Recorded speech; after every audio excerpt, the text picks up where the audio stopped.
शहर सूरज की रोशनी में जागता है, लेकिन एक परेशान करने वाला रहस्य सादे दृष्टि में छिपा है। अजीब प्रतीक दीवारों और फुटपाथों पर अंकित हैं। सारा, एक शांत पुस्तकालयाध्यक्ष, चलती है। उसकी आंखें शहरी फैलाव के बीच रहस्यमय संकेतों की ओर खींची जाती हैं। वह रुक जाती है। उसकी निगाह एक पुराने किताब के पन्ने पर बने एक प्रतीक पर टिकी है। उसके ऊपर एक बढ़ती हुई बेचैनी छा रही है। सारा पुस्तकालय की ओर अपनी यात्रा जारी रखते हुए अजीब प्रतीकों के साथ दृश्य पर आशंका की एक स्पष्ट भावना छा जाती है। शांत पुस्तकालय में सारा की निगाहें प्राचीन पांडुलिपि पर टिकी हुई हैं।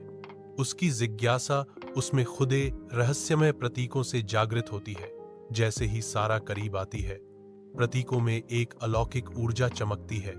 उसकी उंगलियां उनके रूपों का पता लगाती हैं, जो उनकी रहस्यमय मोहक शक्ति में खींची जाती हैं। सारा के मन में एक भयानक पूर्वाभास छा जाता है, क्योंकि वह पांडुलिपि के रहस्यों में गहराई से उतरती है।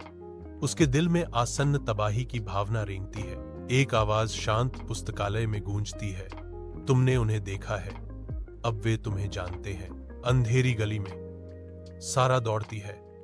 उसकी सांस फटी हुई हांफती है, क्योंकि वह अपनी सीमाओं को आगे बढ़ाती है। वह अजनबी को देखने के लिए संघर्ष करती है, एक आकृति जो आसन्न छायाओं में समा गई है। अजनबी गायब हो जाता है, रात के साथ एक हो जाता है, सारा को अंधेरे में अकेला छोड़ देता है। केवल सारा की बेताब हांफने की गूंज गली में सुनाई देती है, जो उसकी अकेलेपन और डर की एक स्पष्ट याद दिलाती है।